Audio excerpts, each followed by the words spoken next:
Hey, this is Sade from SadeHassan.com.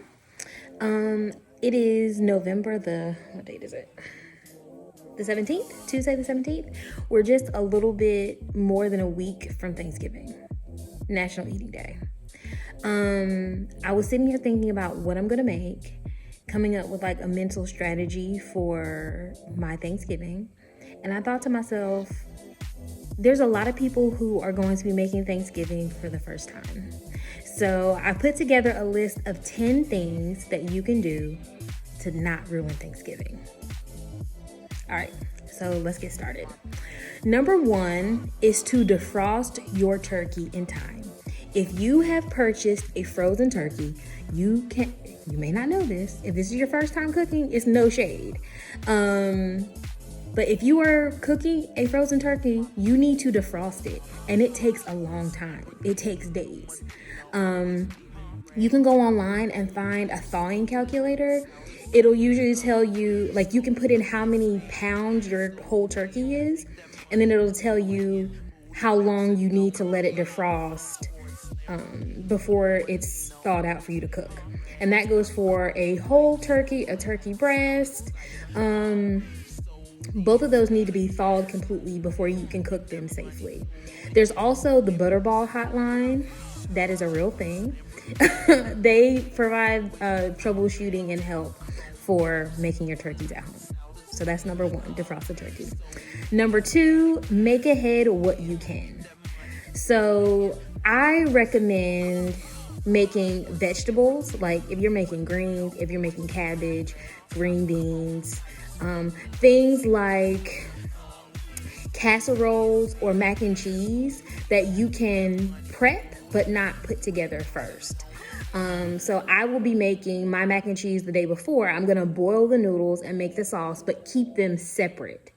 That way, when I'm ready to reheat my food for eating on Thursday, I can put it together like it's the first time. It'll be heated through on the stovetop, and then I'll put it in my baking dish and put it in the oven. So look for opportunities and ways that you can make things in advance, because most of us only have one range, one oven.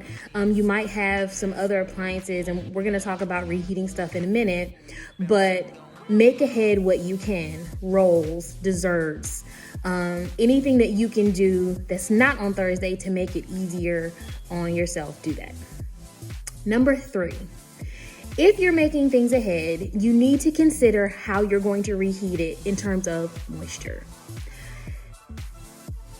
That is the number one reason why most people hate leftovers.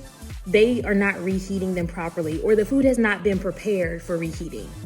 I'll give you an example. Mashed potatoes. The other day on Sunday, I went live. I made mashed potatoes early in the morning, and I talked about my plan to reheat them later. So my plan to reheat them was to put the mashed potatoes back on the stovetop, heat through some cream or milk in the microwave with butter melted in it, and then mix it together on the stovetop. You have to be thinking of how you're going to reheat your food so that it doesn't taste like leftovers. So we want to prep ahead and make things easy on ourselves, but we don't want it to feel like we're eating a bunch of leftovers on Thursday. So that is kind of the difference between prep ahead and, just reheating some stuff that you made yesterday. The same thing for macaroni and cheese. If you were making your macaroni and cheese ahead of time, whether you're putting it all together in the casserole dish or you're separating it out, accommodate for the fact that your food is going to need some extra moisture. When your macaroni noodles go in the refrigerator overnight or whenever you prep them, they are going to lose moisture. Your sauce you need to have enough sauce, enough cheese, enough moisture so that when you reheat everything, that it's going to taste fresh and juicy. And that's a general rule for me with making mac and cheese in general. I always like my mac and cheese really saucy, because then when I reheat it, it's not dried out. Because once you put that macaroni in the oven to bake, the noodles are going to absorb some of the moisture from the sauce and the cheese. So you want to make sure that you have a good amount of sauce in there so that when you go to reheat it, it's nice and juicy and tasty. So that's three. Number four, don't put Chipotle in nothing. And I don't mean that, well, I do mean it literally for my taste. But I mean that figuratively to say, Don't use Thanksgiving as the time where you want to do experiments.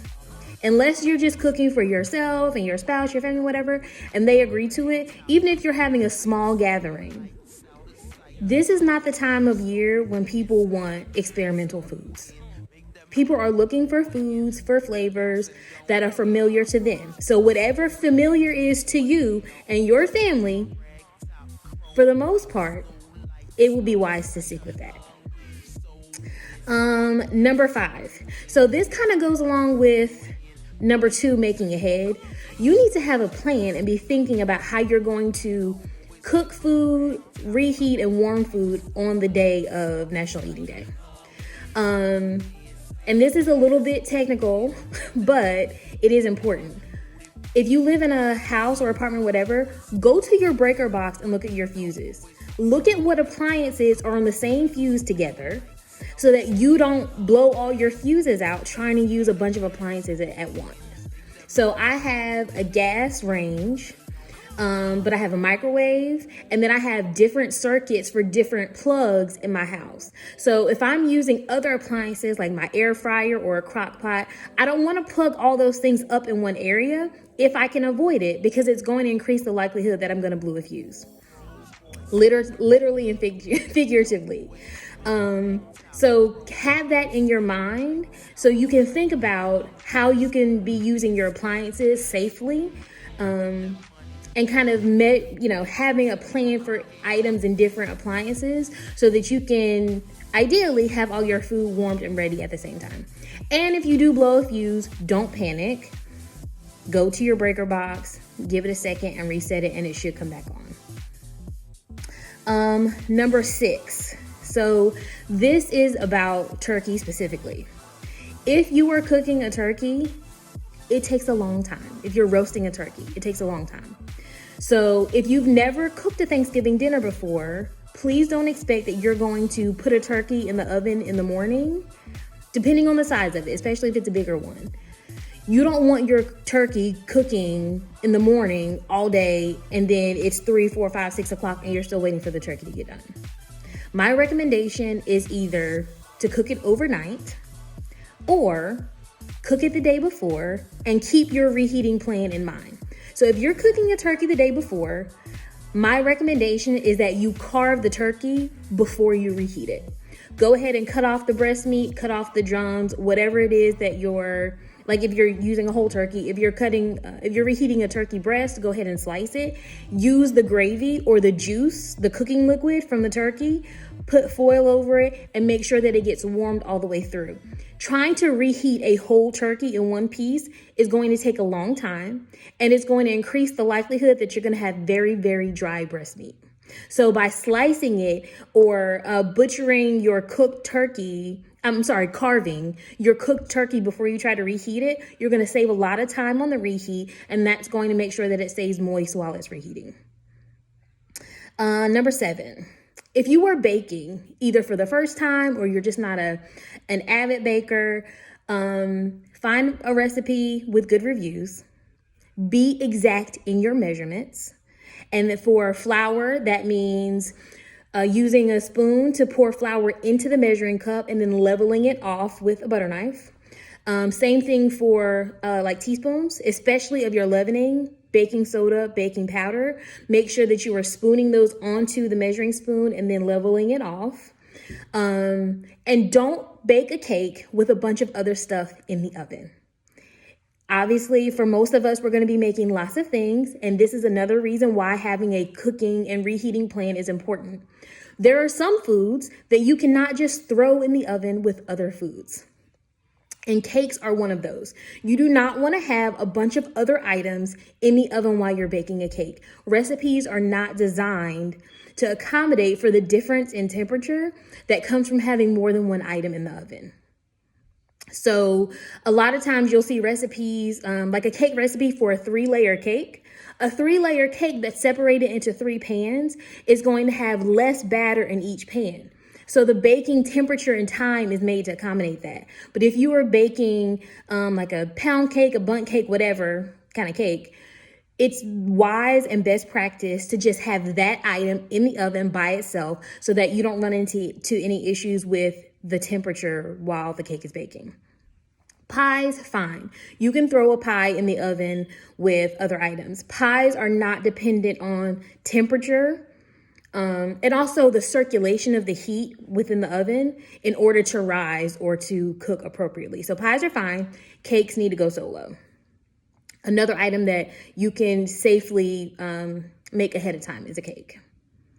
Number 8, clean your fridge and or don't buy a bunch of groceries right before Thanksgiving. If you've never hosted Thanksgiving before, people will take plates and take food, but you're probably going to have food left over.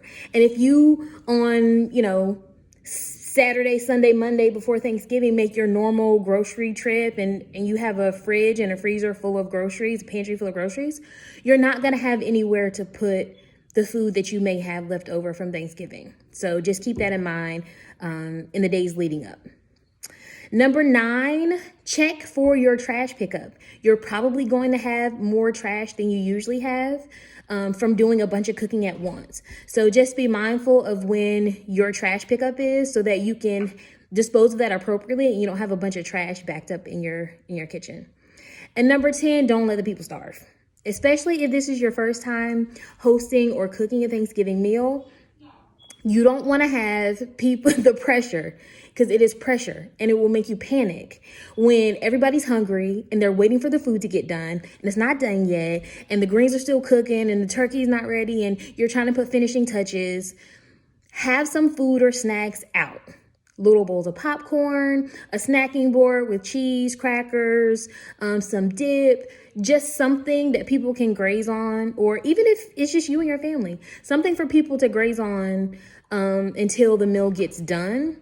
And also that will make sure that you build some time into your schedule for you to get ready. Like after you've cooked all day and you're running around trying to get things ready, you want to kind of collect yourself and have a moment to take a deep breath, maybe take a shower, change your clothes before you sit down and enjoy a meal with your family. So those are 10 things that you can do to not ruin Thanksgiving. I'm gonna go down the list really quickly. Number 1, allow enough time to defrost your turkey. Number 2, make ahead what you can. Number 3, if you're making ahead, consider how you're going to reheat those items. Think about moisture. Number 4, stick to what you know. Number 5, think about how you're going to cook or reheat items in advance so that you have an appropriate time for all the things that you're going to be cooking. Number 6, if you can, make your turkey ahead and then reheat it, but carve it before you reheat. Number 7, be exact in your measurements for baking and don't try to bake a cake with something else. Number 8, make sure you have room in your fridge for leftovers. Number 9, make sure that you know when your trash pickup is coming. And number 10, don't let the people starve and make some time for yourself before you sit down and enjoy your holiday meal. That's all for now. I hope that you guys enjoy your Thanksgiving holiday. There's lots of people who are having an unusual holiday, a sad holiday, a difficult holiday. There's lots of people who have, tough times around the holidays anyway, but 2020 has been a particularly trying year. So if you are someone who has the opportunity to cook and plan and enjoy a Thanksgiving meal, take a moment in gratitude and help someone else if you can. Love you guys. Bye.